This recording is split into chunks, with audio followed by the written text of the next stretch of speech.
Kitab Yunus pasal 3 dengan judul perikop Pertobatan Niniwe. Datanglah firman Tuhan kepada Yunus untuk kedua kalinya demikian. Bangunlah, pergilah ke Niniwe, kota yang besar itu, dan sampaikanlah kepadanya seruan yang kufirmankan kepadamu. Bersiaplah Yunus lalu pergi ke Niniwe, sesuai dengan firman Allah. Niniwe adalah sebuah kota yang mengagumkan besarnya, 3 hari perjalanan luasnya. Mulailah Yunus masuk ke dalam kota itu, sehari perjalanan jauhnya, lalu berseru, 40 hari lagi, maka Niniwe akan ditunggang balikan.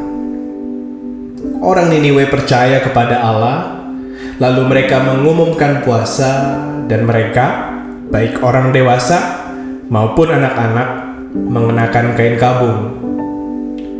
Setelah sampai kabar itu kepada raja kota Niniwe, turunlah ia dari singgasananya, ditinggalkannya jubahnya, diselubungkannya kain kabung, lalu duduklah ia di abu. Lalu atas perintah raja dan para pembesarnya, orang memaklumkan dan mengatakan di Niniwe demikian. Manusia dan ternak, lembu, sapi, dan kambing domba tidak boleh makan apa-apa, tidak boleh makan rumput, dan tidak boleh minum air. Haruslah semuanya, manusia dan ternak, berselubung kain kabung dan berseru dengan keras kepada Allah, serta haruslah masing-masing berbalik dari tingkah lakunya yang jahat dan dari kekerasan yang dilakukannya. Siapa tahu mungkin Allah akan berbalik dan menyesal serta berpaling dari murkanya yang bernyala-nyala itu, sehingga kita tidak binasa.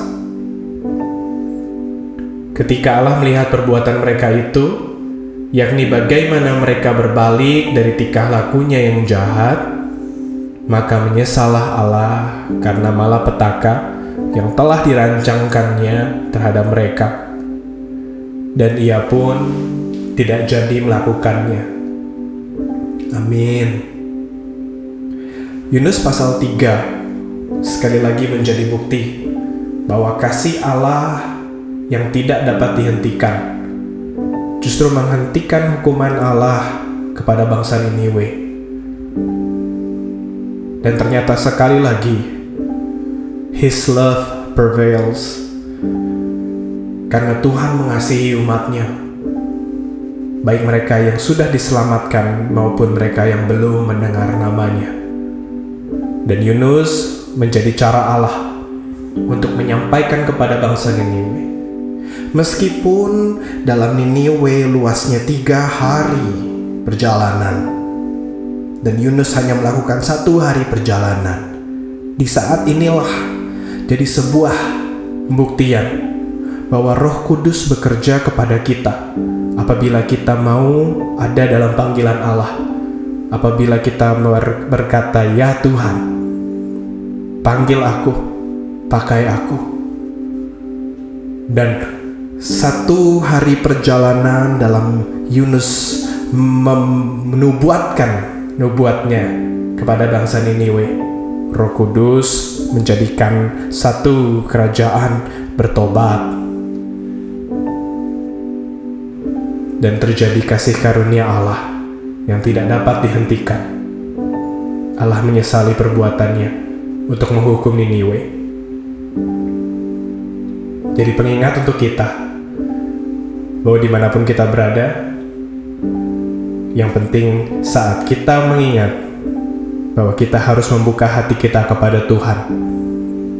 Apapun bentuk hukuman ataupun bentuk Allah menjauh dari hidup kita, justru sebenarnya Tuhan telah ada dalam hidup kita dan memberikan kita kehangatannya. Dan sekali lagi, kita adalah anak-anak Allah. Yang perlu kita lakukan adalah membuka hati kita, sebab Tuhan mengerti apapun yang kita jalani dalam hidup kita, masalah persoalan, bahkan sikap tingkah laku kita yang menentangnya. Allah mengerti, Allah peduli. Allah mengerti, Allah peduli.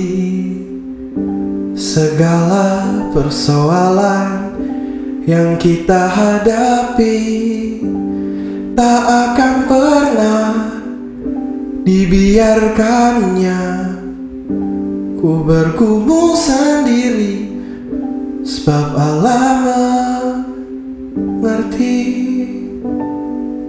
Kau Allah yang peduli